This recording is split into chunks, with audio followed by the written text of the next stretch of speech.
Deal leader. The leader ವಿಶೇಷ ಕಾರ್ಯಕ್ರಮಕ್ಕೆ ಮತ್ತೆ ಸ್ವಾಗತ ಸರ್. ಕಾರ್ಯಕ್ರಮಕ್ಕೆ ಸ್ವಾಗತ.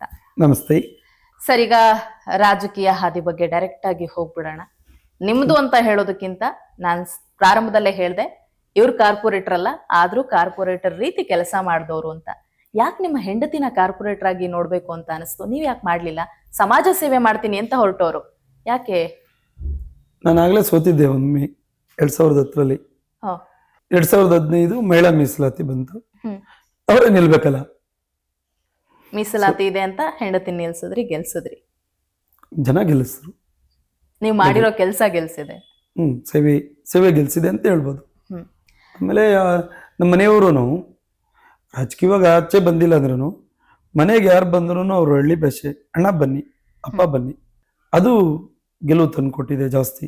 ಯಾರ ಮನೆಗೆ ಬಂದ್ರು ಅವ್ರು ಯಾರು ಏನು ಅಂತ ಕೇಳ್ತಿರ್ಲಿಲ್ಲ, ಅಣ್ಣ ಅಪ್ಪ ಅಕ್ಕ ಅಂತ ಕರಿತಿದ್ರು. ಫಸ್ಟ್ ನೀರು ಕೊಟ್ಟು ತಿಂಡಿ ಕೊಟ್ಟು ಮಾತಾಡಿಸಿ, ನಾನು ಇಲ್ಲ ಅಂದ್ರೆ ಏನು ಆಗಿರಲಿ ಅಟೆಂಡ್ ಮಾಡ್ತಿದ್ರು. ಒಂದು ಕ್ಷಣನೂ ಇಲ್ಲ ನಾಳೆ ಬನ್ನಿ ಅವ್ರಿಗೆ ಹೇಳ್ತೀನಿ ಅಂತ ಅವರೇ ಫೋನ್ ಮಾಡಿ ಇಂಥವ್ರು ಬಂದವ್ರೆ, ಇಂಥ ಕೆಲಸ ಆಗ್ಬೇಕಂತ ಹೇಳ್ತಿದ್ರು. ಅದು ಭಾಳ ಮುಖ್ಯ. ಯಾರೋ ಕೆಲಸದವ್ರು ಕಾಫಿ ಕೊಡ್ರಿ ಅವ್ರಿಗೆ ಅನ್ನೋದಕ್ಕಿಂತ ಕಾಫಿ ಬರುವಂತ ತಿಂಡಿನೋ ನೀರೋ ಕೊಟ್ಟು ಮಾತಾಡಿಸ್ತಿದ್ದು. ಇಲ್ಲ ಆ ಥರ ಹೆಣ್ಮಗಳು ಬೇಕು ಅಂತೇಳಿ ಜನ ಒಂದ್ ಸೈಡ್ ವೋಟ್ ಮಾಡೋರು. ಹೊತ್ತು ಸರ್ಕಾರದ ವಿರುದ್ಧವಾಗಿ ಗೆಲ್ಲೋದು ಸಣ್ಣ ವಿಚಾರ ಅಲ್ಲ. ಸ್ಥಳೀಯ ಶಾಸಕರು ಆಮೇಲೆ ಕೆಲವೊಂದು ಪರ್ಟಿಕ್ಯುಲರ್ ಪ್ಲೇಸ್ ಇದೆ, ಅಲ್ಲಿ ಅರ್ಜಿ ಹಾಕಿದ್ರೆ ಬಿಜೆಪಿ ಗೆಲ್ಲುತ್ತೆ. ಇನ್ನೊಂದು ಪರ್ಟಿಕ್ಯುಲರ್ ಪ್ಲೇಸ್ ಇದೆ, ಅರ್ಜಿ ಹಾಕಿದ್ರೆ ಕಾಂಗ್ರೆಸ್ ಗೆಲ್ಲುತ್ತೆ. ಇದು ಹಂಗಲ್ಲ, ರೆವಿನ್ಯೂ ಪ್ಲೇಸ್ ಯಾವ ಪಾರ್ಟಿ ಆದ್ರೂ ಗೆಲ್ಬಹುದು. ಇಲ್ಲಿ ಕೆಲ್ಸಕ್ಕೆ ಇದು ಕರೆಕ್ಟು, ಲೆಗ್ಗೆರೆ ಕರೆಕ್ಟ್. ಅದಕ್ಕೆ ನಾನು ಹೆಮ್ಮೆ ಅಂತ ಹೇಳೋದು. ಈಗ ನಾವು RR ನಗರಕ್ಕೆ ಹೋಗ್ತೀವಿ, ಇವತ್ತು ನಮ್ಮ ಶಾಸಕರು ಓಟ್ ಕೊಟ್ಟಿದ್ದಾರೆ, ಅವ್ರ ಮನಸ್ಥಿತಿ ಏನು ಅಂತ ಅಷ್ಟು ಹೇಳಿದ್ವಿ. ಬಟ್ ಯಾವ ಪಕ್ಷದಾಗನ ಇರಲಿ, ಕೆಟ್ಟವ್ರು ಸಮಾಜಕ್ಕೆ ಯಾರು ಮಾದರಿ ಆಗಿರ್ತಾರೆ. ಈಗ ನಮ್ಗೆ ಜನತಾದಳದ ದೇವೇಗೌಡರು ಇಷ್ಟ ಅಂತೀವಿ, ನಮ್ಗೆ ಪಕ್ಷ ಇಷ್ಟ ಇಲ್ಲದಿರೋದಕ್ಕೂ ದೇವೇಗೌಡರು ಇಷ್ಟ, ಬಿಜೆಪಿ ಇಷ್ಟ ಇಲ್ಲ, ವಾಜಪೇಯಿ ಇಷ್ಟ. ಬದುಕಲ್ಲಿ ಆತರ ತಗೋಬೇಕು. ಮುಖ್ಯ ಅಲ್ಲದಿದ್ರು ವ್ಯಕ್ತಿಗಳು ಮುಖ್ಯ, ವ್ಯಕ್ತಿನೇ ಮುಖ್ಯ. ಇವತ್ತು ಇನ್ನೊಂದು ಮಾತಿದೆ, ಕಾರ್ಪೊರೇಟರ್ ಆಗಬೇಕು ಅಂದ್ರೆ ಕೋಟಿ ಕೋಟಿ ಖರ್ಚು ಮಾಡಬೇಕು. MLA ಲೆವೆಲ್ ಅಲ್ಲಿ ಆ ಒಂದು ಎಲೆಕ್ಷನ್ ಏನ್ ನಡೆಯುತ್ತೆ ಅದೇ ರೀತಿಯಲ್ಲಿ ಖರ್ಚು ಮಾಡಿದ್ರೆ ಮಾತ್ರ ಒಬ್ಬ ಕಾರ್ಪೊರೇಟರ್ ಆಗೋದಕ್ಕೆ ಸಾಧ್ಯ ಅಂತ. ಏನ್ ಹೇಳ್ತೀರಿ? ಇವಾಗ ಎಲ್ಲರೂ ಮಾತಾಡ್ತಾರೆ, ಇಲ್ಲ ನಾನು ಮಾಡಿಲ್ಲ ಅಂತ, ನಾನು ಸೇವೆ ಮಾಡಿ ಓಟ್ ಕೊಟ್ರು ಅಂತ. ಸುಳ್ಳು. ಡೈರೆಕ್ಟ್ ಹೇಳ್ತೀರಿ ಸುಳ್ಳು? 100% ಎಲ್ಲ ಇರ್ಬೋದು ಒಂದಿಷ್ಟು, ಬಟ್ ಮೇಜರ್ ಹಣ ಖರ್ಚು ಮಾಡೇ ಗೆಲ್ತಾರೆ. ಹೊರಗಡೆ ಕೇಳುವಾಗ ಮಾಧ್ಯಮದಲ್ಲಿ ಕೇಳಿದ್ರೆ ನಾನ್ ಖರ್ಚು ಮಾಡಿಲ್ಲ ಅಂತಾರೆ. ನಮ್ಮ ಹತ್ರ ಹೇಳ್ತಾರ ಲೆಕ್ಕ. ಹೌದಾ, ನೀವು ಅಷ್ಟು ಕಡಿಮೆ ದುಡ್ಡು ಗೆದ್ರ ನಾನು ಊರೇ ಬಿಟ್ಬಿಡ್ತೀನಪ್ಪ, ನೀನು ಹೇಳೋದು ಸುಳ್ಳು ಅಂತಾರೆ ನಮ್ಮವರೇನೆ.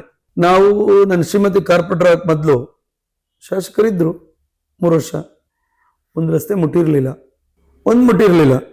ತೆಗೆದು ನೋಡ್ಲಿ ಅಲ್ಲಿಂದ ಹಿಸ್ಟ್ರಿ. ಕೆಲಸ ಆಯ್ತು 5 ವರ್ಷ, 4 ವರ್ಷದಿಂದ ಒಂದೇ 1 ಲಕ್ಷದ ಕೆಲಸ ಆಗಿಲ್ಲ. ಯಾವುದೊಂದು ಶಾಲೆದಿತ್ತು, ಅದೊಂದು ಬಿಲ್ಡಿಂಗ್ ಹಾಕಿದ್ರು, ಬಿಲ್ ಮಾಡ್ಕೊಂಡವ್ರೆ. ಬೇರೆ ಇನ್ನೇನು ನಮ್ಮ ಅಧಿಕಾರ ಮುಗಿದ ಮೇಲೆ ಅವಾಗ ಪೂಜೆ ಆಗಿದ್ದು.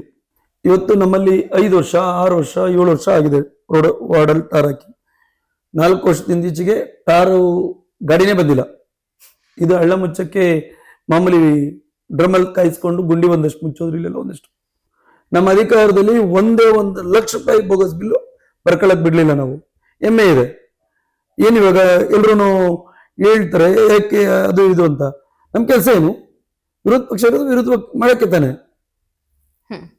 ಅದಕ್ಕೆ ತಾನೆ ಜನ ಎಲ್ಲ ಟ್ಯಾಕ್ಸ್ ಕಟ್ಟಿದ್ರು, ನಮ್ಮ ಹಣ ಕಾಯಕ್ಕೆ ಅಂತಾನೆ ನಮಗೂ ಸಂಬಳ ಕೊಟ್ಟು ಗೌರವಧನ ಅಂತ ಕೊಟ್ಟು ಎಲ್ಲವನ್ನು ಕೊಟ್ಟು ಬಿಟ್ಟಿದ್ದು. ಸರ್, ಈಗ ನಿಮ್ಮ ಹೆಂಡತಿ ಕಾರ್ಪೊರೇಟರ್ ಆದ್ರು 2015ರಲ್ಲಿ. ಅದಾದ್ಮೇಲೆ ಒಂದಷ್ಟು ಕೆಲಸಗಳನ್ನ ಮಾಡ್ತೀರಿ. ನೀವೇ ಒಂದಷ್ಟು ಎಕ್ಸಾಂಪಲ್ಗಳನ್ನ ಕೊಟ್ರಿ. ಯಾವುದೋ ಮೆಡಿಕಲ್ ಬಿಲ್ನ ಕ್ಲಿಯರ್ ಮಾಡಿಕೊಡೋದಾಗಿರ್ಬಹುದು, ಸ್ವಂತ ಖರ್ಚಿನಲ್ಲಿ ಯಾರಿಗೋ ಸಹಾಯ ಮಾಡೋದಾಗಿರಬಹುದು, ಅಥವಾ ಒಂಟಿ ಮನೆ ಬಿಲ್ ಯೋಜನೆ ಏನಿದೆ ಅದನ್ನ ಮಾಡೋದಾಗಿರಬಹುದು. ಈ ರೀತಿ ಒಂದಷ್ಟು. ಸೊ ಮರೆಯೋದಕ್ಕೆ ಆಗೋದಿಲ್ಲ, ಇಂಥಷ್ಟು ಕೆಲಸಗಳನ್ನ ನಾವು ಮಾಡಿಬಿಟ್ಟಿದ್ದೀವಿ ಅನ್ನುವಂಥದ್ದು ಯಾವುದಿದೆ ಅಂತ. ಈಗ ನೀವು ಹೋಗಿ ಸುತ್ತಮುತ್ತ ವಾರ್ಡ್ ನೋಡಿ, ಶಾಸಕರು ಇದ್ದ ವಾರ್ಡ್ಗಳೇ ನೋಡಿ, ಸೇಮ್ ಶಾಸಕರು ಸೇಮ್ ಕಾರ್ಪೊರೇಟ್ರು. ಅವರೆಲ್ಲ ಶಾಸಕರು ಕಾರ್ಪೊರೇಟರ್ ಕೋಆಪರೇಟಿವ್ ಮಾಡ್ತಿದ್ರು, ಕಿತ್ತಾಡ್ತಿದ್ರು. ಮಮತಾ, ಆಶಾ, ಮಂಜುಳಾ 3 ಜನ ಕಾರ್ಪೊರೇಟರ್ಸು, ಒಕ್ಕಲಿಗರ ಹೆಣ್ಮಕ್ಳು ಮಾತ್ರ. ಬೇರೆ ವಾರ್ಡ್ ನೋಡಿ, ಲೆಗ್ಗೆರೆ ನೋಡಿ, ಬೇರೆ ವಾರ್ಡು ನೋಡಿ, BDA ಮಾಡಿಬಿಟ್ಟಿದೆ ಕೆಲವು ಲೇಔಟ್ಗಳು. ಅದು ಬಿಟ್ಟು ಶಾಸಕರು ಮತ್ತೆ ಕಾರ್ಪೊರೇಷನ್ ಇಂದ ಆಗಿರೋ ಲೆಗ್ಗೆರೆನೂ ನೋಡಿ. ನಮ್ದು 100% ರೆವಿನ್ಯೂ. ಯಾವ ಬಿಡಿಯೇ ಮಾಡಲ್ಲ. ಹ್ಮ್. ಮಾಡಿದೆ. ನಮ್ಮ ಕೊನೆಯ ಟೈಮಲ್ಲಿ ಸಿಕ್ಕಿದ್ದ ಅವಕಾಶ ಒಳ್ಳೆ ಕೆಲಸ ಆಗಿದೆ. ಕಾಂಟ್ರಾಕ್ಟ್ಗಳಿಗೂ ಭಯ ಇತ್ತು, ಅಯ್ಯೋ ಈ ಅಪ್ಪ ಬಿಟ್ರೆ ಅವ್ರಿಗೆ ಇದ್ ಮಾಡ್ತಾರೆ, ಅವ್ರು ಮಾಡಿದ್ರೆ ಇವ್ರು ಮಾಡ್ತಾರೆ. ಅಪೋಸಿಟ್ ಇರೋದೇ ಸರಿ ಅನ್ಸುತ್ತೆ. ರಾಜಕಾರಣದಲ್ಲಿ ಕೆಲಸ ಚೆನ್ನಾಗಾಗಿದೆ, ಕ್ವಾಲಿಟಿ ಕೆಲಸ ಆಗಿದೆ, ಆಗಿರೋ ಕೆಲಸಗಳು. ಹೆಂಡತಿನ ಮುಂದೆ ಬಿಟ್ಟು ನೀವೆಲ್ಲ ಹಿಂದೆ ಕೆಲಸಗಳನ್ನ ಮಾಡ್ತಾ ಇದ್ರಿ. ಇಲ್ಲ, ಅವ್ರಿಗೂ ಸ್ವಂತ ತೀರ್ಮಾನ ತಗೊಳಕ್ ನಾನು ಹೇಳ್ತೀನಿ ನೋಡಮ್ಮ, ಒಂದು ತೊಂದರೆ ಆದ್ರೆ ಒಂದು ಕೇಸ್ ಆಗ್ಬೋದು, ಕಾನೂನು ಕೋರ್ಟಲ್ಲಿ ಎದುರ್ಸೋಣ. ಯಾವುದಕ್ಕೂ ತಪ್ಪಾಗುತ್ತೆ ಅಂತ ಎದುರ್ಕೊಂಡು ಹಿಂದೆ ನಿಲ್ಬೇಡ. ನಿನಗ್ ಸರಿ ಅನ್ಸಿದ್ದು, ನಿನಗ್ ಕಾನೂನು ಗೊತ್ತಿಲ್ಲ, ಸರಿ ಅನ್ಸಿದ್ ನೇರವಾಗಿ ಹೇಳು, ಅದೇ ಕಾನೂನು. ಸರ್, ಈಗ ಶಿಕ್ಷಣ ಸಮಿತಿಯಲ್ಲಿ ಕೆಲಸ ಮಾಡ್ತಾರೆ, ಅಂದ್ರೆ ಶಿಕ್ಷಣ ಸಮಿತಿಯಲ್ಲಿ ಇರ್ತಾರೆ. ಸೊ ಆ ಸಂದರ್ಭದಲ್ಲಿ ಎಷ್ಟು ವಿದ್ಯಾರ್ಥಿಗಳ ಬಾಳಿಗೆ ಬೆಳಕಾದ್ರು ಅಂತ? ಇಲ್ಲ, ಅಲ್ಲಿ ಒಳ್ಳೊಳ್ಳೆ ತೀರ್ಮಾನಗಳು ತಗೊಂಡ್ರು, ಇಂಪ್ಲಿಮೆಂಟ್ ಆಗ್ಲಿಲ್ಲ. ಅಂದ್ರೆ ಕಾರ್ಯರೂಪ ಬರಲಿಲ್ಲ. ವ್ಯವಸ್ಥೆ ಇದೆ ಈಗ, ತುಂಬಾ ಕೆಟ್ಟ ವ್ಯವಸ್ಥೆ ಇದೆ. ಇವತ್ತು BBMP ಶಾಲೆ ಇದೆ, ಸರ್ಕಾರಿ ಶಾಲೆ. ಕಾರ್ಪೊರೇಟರ್ದು ಏನೂ ಇಲ್ಲ. ಅವ್ರು ಕರೆದ್ರೆ ಅತಿಥಿ ಒಳಗೆ ಹೋಗಿ ಬರ್ಬೋದು. ಇಲ್ಲಾಂದ್ರೆ ಒಂದ್ ಸಣ್ಣ ಪ್ರಶ್ನೆ ಮಾಡೋಕೆ ಇಡೀ 198 ವಾರ್ಡಲ್ಲೂ ಯಾವ ಕಾರ್ಪೊರೇಟರ್ಸ್ಗೂ ಹಕ್ಕಿಲ್ಲ. ಮತ್ತೆ ಯಾರು ಮಾಡ್ತಾರೆ ಸರ್ ಪ್ರಶ್ನೆ? ಅದಕ್ಕೆ ಜಿಲ್ಲಾ ಪಂಚಾಯತ್ ಸದಸ್ಯರು ಮಾಡ್ಬೇಕು. ಅದು ಹೇಗಾಗತ್ತೆ? BBMP ಅಂತ ಇರೋದು ಯಾಕೆ ಮತ್ತೆ? ಇದೇ ತಪ್ಪುಗಳು ಅಂತ ಅದನ್ನ ಸರಿ ಮಾಡದ ಬಂದಿರೋದು. ನಮ್ಮಲ್ಲಿ 1 ಲಕ್ಷ ನಾವಿದ್ದಾಗ 7,000 ಮಕ್ಕಳು ಸರ್ಕಾರಿ ಶಾಲೆಯಲ್ಲಿದ್ರು, 35,000 ಮಕ್ಕಳು ನಮ್ಮ BBMP ಶಾಲೆಯಲ್ಲಿದ್ರು, ಹೈಸ್ಕೂಲ್ ವರ್ಗು.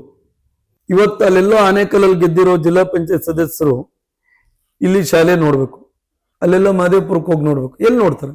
ನೋಡಲ್ಲ. ಒಮ್ಮೆನೂ ನಮ್ಮ ಶಾಲೆಗೆ ಭೇಟಿ ಕೊಟ್ಟಿಲ್ಲ ಜಿಲ್ಲಾ ಪಂಚಾಯತ್. ಇಡೀ BBMP ಇಲ್ಲಿರುವಂತ ಸರ್ಕಾರಿ ಶಾಲೆಗಳು ಕೊರಗ್ಲಿಕ್ಕೆ ಕಾರಣ ಅದು.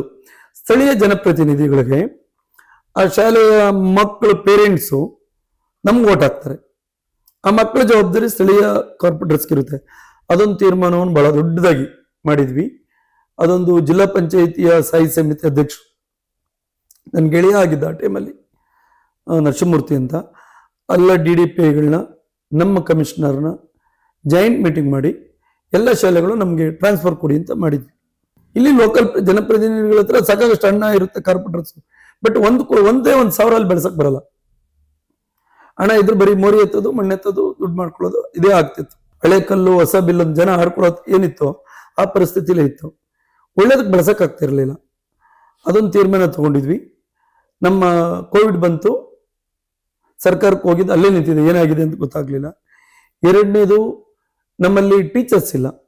ಸುಮಾರು 18-17 ವರ್ಷದ ಹಿಂದೆ ತಗೊಂಡಿರೋದು BBMPಲಿ.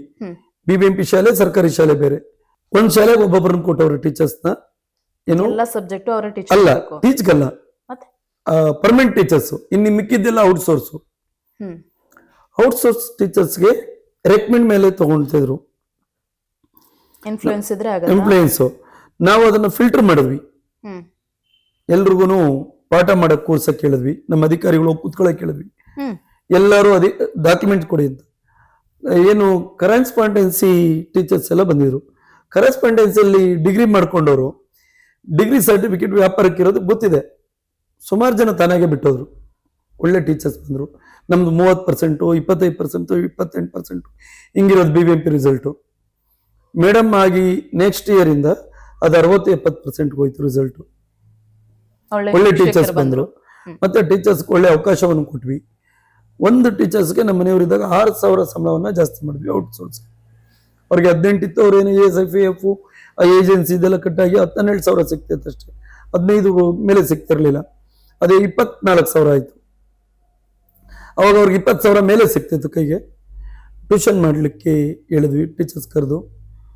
ಇಸ್ಕಾನಿಂದ ಸಂಜೆ ಸ್ನ್ಯಾಕ್ಸ್ ಕೊಡಕ್ ಮಾಡಿದ್ವಿ ಮಕ್ಕಳಿಗೆ. ಮೇಡಮ್ಗೆ ಒಳ್ಳೆ ಗೈಡ್ ಮಾಡಿದೆ, ಅದನ್ನ ಅವರು ತಗೊಂಡು ಮಾಡಿದ್ರು. ಅವಾಗ ರಿಸಲ್ಟ್ ಜಾಸ್ತಿ ಆಯ್ತು. ಇವತ್ತು ಲೆಗ್ಗೆರೆಗೆ ಒಂದು ಶಾಲೆ ತಂದಿದೀವಿ. ನಮ್ಮಲ್ಲಿ ಸ್ವಂತ ಬಿಲ್ಡಿಂಗ್ ಇಲ್ದಿದ್ದ ಬಾಡಿಗೆ ಬಿಲ್ಡಿಂಗ್ ಮಾಡಿದ್ವಿ. 2 ಮಕ್ಕಳಿದ್ದ ಶಾಲೆನ ಇಲ್ಲಿ ಟ್ರಾನ್ಸ್ಫರ್ ಮಾಡ್ಕೊಂಡ್ವಿ. 500 ಮಕ್ಕಳಿಗೆ ಟ್ರಾನ್ಸ್ಫರ್ ಮಾಡಿದ್ದು. ಅಕಾಮಿಡೇಷನ್ ಇರೋದು ನಮ್ಗೆ 500 ದಾಟಿ ಬಂದು ಲೈನ್ ನಿಲ್ತಾರೆ ಕೊಡ್ಬೇಕು ಅಂತ. ಈಗ 500 ಜನ ವಿದ್ಯಾರ್ಥಿಗಳಿದ್ದಾರೆ. 8ನೇ ರ್ಯಾಂಕು ರಾಜ್ಯಕ್ಕೆ ಲಾಸ್ಟ್ ಇಯರ್ ನಮ್ದು. ನಮ್ಮ ಶಾಲೆ ರಾಜ್ಯಕ್ಕೆ 8ನೇ ರ್ಯಾಂಕು. ಪ್ರತಿ ವರ್ಷ 95 ದಾಟಿ ಇರುತ್ತೆ ರಿಸಲ್ಟ್ ಪರ್ಸೆಂಟೇಜು. ಯಾರಿರೋದು ಸಂಪೂರ್ಣ ಬಡವರ ಮಕ್ಕಳು, ಸ್ಲಮ್ ಮಕ್ಕಳು. ನಾವು ಅಲ್ಲಿ ಅಡ್ಮಿಷನ್ ಮಾನದಂಡ ಏನು, ಯಾವುದಾದ್ರೂ ಸರ್ಕಾರಿ ಶಾಲೆಯಿಂದ 7th ಪಾಸಾಗಿ 8th ಬರಬೇಕು, 8th ಪಾಸಾಗಿ 9th ಬರ್ತಾರೆ. ಆ ಮಕ್ಕಳಿಗೆ ಅಷ್ಟೇ ಅಡ್ಮಿಷನ್ ಕೊಡೋದು. ಸರ್ಕಾರಿ ಶಾಲೆಯಿಂದ ಬಿಟ್ಟು ಬೇರೆ ಶಾಲೆಯಿಂದ ಬಂದ್ರೆ ಅಡ್ಮಿಷನ್ ಕೊಡ್ಲಿಕ್ಕೆ ಅವಕಾಶ ಇಲ್ಲ ಅಲ್ಲಿ ಇರೋಷ್ಟಕ್ಕೆ. ಇಲ್ಲ ಪೇರೆಂಟ್ಸ್ ಯಾರಾದರೂ ಡೆತ್ ಆಗಿದ್ರೆ ಫೀಸ್ ಕಟ್ಟಕ್ಕಾಗಲ್ಲ ಅಂದ್ರೆ ಆ ಮಕ್ಕಳಿಗೆ ಅಲ್ಲಿ ಕೊಡ್ತೀವಿ. ಕನ್ನಡ ಇಂಗ್ಲಿಷ್ 2 ಇದೆ. ಇವತ್ತು 159 ಮಕ್ಕಳಿದೆ. 13 ಮಕ್ಕಳು ರಿಜಿಸ್ಟ್ರೇ ಮಾಡಿಲ್ಲ. ಎಷ್ಟು ಹುಡುಕಾಡಿದ್ರು ಸಿಕ್ಕಿಲ್ಲ, ಸಿಗಲ್ಲ. ಪೇರೆಂಟ್ಸೇ ಬೇರೆ ಏನಕ್ಕೂ ಕಳಿಸ್ತಾರೆ. ಅವು ಬಿಟ್ಟು ಸ್ವಲ್ಪ ಹೆಚ್ಚು ಕಡಿಮೆ 1-2 ಮಕ್ಕಳು ಬಿಟ್ಟರೆ ಎಲ್ಲ ಪಾಸ್. ಸರ್, ಈಗ ಕಾರ್ಪೊರೇಟರ್ ಆಗಿದ್ದಂತಹ ಸಂದರ್ಭದಲ್ಲಿ ಇಂಥ ಒಳ್ಳೆ ಕೆಲಸಗಳನ್ನೆಲ್ಲ ಮಾಡಿದ್ರು. ಕಳೆದ 3.5-4 ವರ್ಷಗಳಿಂದ ಕಾರ್ಪೊರೇಟರ್ಸೇ ಇಲ್ಲ. ಜನ ಯಾರನ್ನ ಪ್ರಶ್ನೆ ಕೇಳಬೇಕು ಗೊತ್ತಾಗ್ತಾ ಇಲ್ಲ. ಎಲೆಕ್ಷನ್ ನಡೆಯುತ್ತೆ ಅಂತ ಅಂತಿದ್ದಾರೆ, ಅದು ಮುಂದಕ್ಕೆ ಹೋಗುತ್ತೆ, ಡೇಟ್ ಕನ್ಫರ್ಮ್ ಆಗೋದಿಲ್ಲ, ಯಾವಾಗ ಮಾಡ್ತಾರೆ ಏನು ಅದರ ಗೊಂದಲದಲ್ಲೇ ಇದ್ದಾರೆ. ಇನ್ನು ಆ ಗೊಂದಲ ಕ್ಲಿಯರ್ ಆಗಿಲ್ಲ. ಇಂತಹ ಸಂದರ್ಭದಲ್ಲಿ ಈ 4 ವರ್ಷದಲ್ಲಿ ಏನೆಲ್ಲ ಕೊರತೆ ಈ ವಾರ್ಡ್ಗೆ ಉಂಟಾಗ್ತಾ ಇದೆ, ಜೊತೆಗೆ ಏನೆಲ್ಲ ಆಗಬೇಕು ಅನ್ನೋಂಥ ಒಂದಷ್ಟು ಇದಾಗ್ಲೇಬೇಕಪ್ಪ, ಇಲ್ಲ ಅಂತ ಅಂದ್ರೆ ಕಷ್ಟ ಆಗತ್ತೆ ಅನ್ನುವಂಥದ್ದು ಯಾವ್ದಾದ್ರು ಬೇಡಿಕೆಗಳಿದೆಯಾ ವಾರ್ಡ್ಗೆ ಅಂತ? ಒಂದು, ಸಾರ್ವಜನಿಕರಿಗೆ ಬಹಳಷ್ಟು ಕೆಲಸಗಳಿದೆ. ಯಾವುದೋ ಒಂದು ಅಕೌಂಟ್ ಓಪನ್ ಮಾಡಲಿಕ್ಕೆ 3 ದಾಖಲೆ ಕೇಳ್ತಾರೆ. ಅವ್ರ ಹತ್ರ ಆಧಾರು ಊರಿಗಿರುತ್ತೆ, ವೋಟರ್ ID ಮಾತ್ರ ಇಲ್ಲಿ ಮಾಡ್ಕೊಂಡಿರ್ತಾರೆ.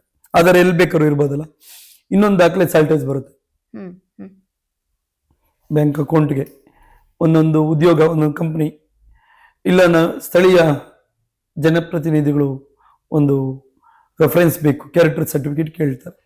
ಹೋಗಿ ಡಾಕ್ಟರ್ ಕೇಳ್ತಾರೆ, ನಿಮ್ಗೆ ಗೊತ್ತಿಲ್ಲ ಕಣಯ್ಯ ನಾನು ಹೆಂಗೆ ಕೊಡೋದು ಅಂತ. ಪೊಲೀಸ್ ಸ್ಟೇಷನ್ಗೆ ಹೋಗಿ ನಮ್ಮವ್ರು ಎದುರ್ಕಂತಾರೆ, ಪೊಲೀಸ್ ಇನ್ಸ್ಪೆಕ್ಟರ್ ಕೊಡ್ಬೋದು. ಗೌರ್ಮೆಂಟ್ ಕಾಲೇಜು ಪ್ರಿನ್ಸಿಪಲ್ಸು ಅವರಿದ್ರೆ ಕೊಡ್ಬೋದು. ಎಲ್ಲೂ ಹೋಗ್ತಾರೆ ಲೆಟ್ರ್ ತಗೊಳ್ಳೋಕ್ಕೆ? ಸುಲಭವಾಗಿ ಸಿಗೋದು ಕಾರ್ಪೊರೇಟರ್ಸ್ ಬರೀ ಅಭಿವೃದ್ಧಿಗೆ ಅಷ್ಟೇ ಅಲ್ಲ, ಯಾರೋ ಮಕ್ಕಳು ಕ್ಯಾರೆಕ್ಟರ್ ಸರ್ಟಿಫಿಕೇಟ್ಗೋ, ಉದ್ಯೋಗ ಶಿಫಾರಸ್ ಲೆಟ್ರಿಗೋ, ಇನ್ನೊಂದೇನೋ ಡೆತ್ ಸರ್ಟಿಫಿಕೇಟ್ಗೆ, ಬರ್ತ್ ಸರ್ಟಿಫಿಕೇಟ್ಗೆ, ಪ್ರತಿಯೊಂದಕ್ಕೂ ಕಾರ್ಪೊರೇಟರ್ ಲೆಟರ್ ಬೇಕು. ಅವಶ್ಯಕತೆ ಇದೆ, ತುಂಬಾ ಇದೆ. ಇವತ್ತು ಕೆಲವೊಂದು ಅಕ್ಸೆಪ್ಟ್ ಮಾಡ್ಕೊಳ್ತಾರೆ. ಇವಾಗ ಡೆತ್ ಸರ್ಟಿಫಿಕೇಟ್ಗೆ ವಾರಕ್ಕೆ 5-10 ಲೆಟರ್ ಕೊಡ್ತೀವಿ, ನಮ್ಮ ಬಡವಣೆ ಜಾಸ್ತಿ ಇರೋದ್ರಿಂದ ತೊಗೊಂಡು ಹೋಗ್ತಾರೆ. ಕ್ಯಾರೆಕ್ಟರ್ ಸರ್ಟಿಫಿಕೇಟ್ ತೊಗೊಂಡು ಹೋಗ್ತಾರೆ. ಕೆಲವು ಅಕ್ಸೆಪ್ಟ್ ಮಾಡ್ಕೊಂತಾರೆ, ಕೆಲವರು ಮಾಡಲ್ಲ. ಮಾಜಿ ಅಂದ್ರೆ ಬೇಡ, ಅಲ್ಲಿ ತೊಗೊಂಬರಿ, ಅಲ್ಲಿಗೆ ಎಲ್ಲೋ ಹೋಗ್ತಾರೆ. ಬೆಂಗಳೂರು ಬೆಳೀತಾ ಇದೆ, ಅದನ್ನ ಹಿಡಿತಕ್ಕೆ ಸಿಗ್ತಾ ಇಲ್ಲ. ಕರೆಕ್ಟು, ಕಾರ್ಪೊರೇಟ್ರು ಚುನಾವಣೆ ಮಾಡ್ಕೊಂಡೇ ಮಾಡಿದ್ರು ಇಷ್ಟೊತ್ತಿಗೆ ಇನ್ನೊಂದು ಟರ್ಮ್ ಆಗ್ಬಿಡೋದು. ಅವತ್ತು ಏನಾಗಿದೆ, ಒಂದಿಷ್ಟು ಸ್ವಾರ್ಥ ಆಗಿದ್ದ ಸಮಸ್ಯೆ. ಸಮಾಜ ಸೇವೆ ಮಾಡೋರು ಬಿಟ್ಟು ವ್ಯಾಪಾರಿಗಳು ಬಂದು, ಕಾಂಟ್ರಾಕ್ಟ್ಗಳು ಬಂದು MLA ಆಗಿದ್ದು, ಅವ್ರುಗಳು ಜವಾಬ್ದಾರಿ ಎತ್ಕೊಂಡಿದ್ದು. ಕೋರ್ಟ್ ಕರೆಕ್ಟ್ ಮಾಹಿತಿಯನ್ನು ಕೊಡದೆ ಮುಂದಕ್ಕೆ ತೊಳ್ಕೊಂಡು ಹೋದ್ರು. ಕೋರ್ಟ್ಗೆ ಹೋಗಿರೋದ್ರಿಂದ ಇವತ್ತು ಇಲ್ಲೂ ಹಂಗೆ ಹೋಗ್ತಿದೆ. ಕೋರ್ಟ್ಗೆ ಎಲ್ಲಿವರೆಗೂ ಸರಿಯಾದ ಮಾಹಿತಿಯನ್ನ ಕೊಡಲ್ಲ, ಅಲ್ಲಿವರೆಗೂ ಚುನಾವಣೆ. ಇದ್ರ ಬಗ್ಗೆ ಎಲ್ಲ ಮಾತನಾಡ್ತಾ ಹೋಗೋಣ ಸರ್ ಮುಂದಿನ ಭಾಗದಲ್ಲಿ. ಯಾಕಂದ್ರೆ ನೀವೇ ಹೇಳಿದ್ರಿ ರಾಜಕೀಯ ಆಸಕ್ತಿನೇ ಕಡಿಮೆ ಆಗ್ತಾ ಇದೆ ಅಂತ ಹೇಳಿ. ಸೊ ಅದ್ರ ಬಗ್ಗೆ ಕೂಡ ಒಂದಷ್ಟು ಚರ್ಚೆ ಮಾಡ್ತಾ ಹೋಗೋಣ. ಧನ್ಯವಾದಗಳು. ನಮಸ್ತೆ. Deal leader.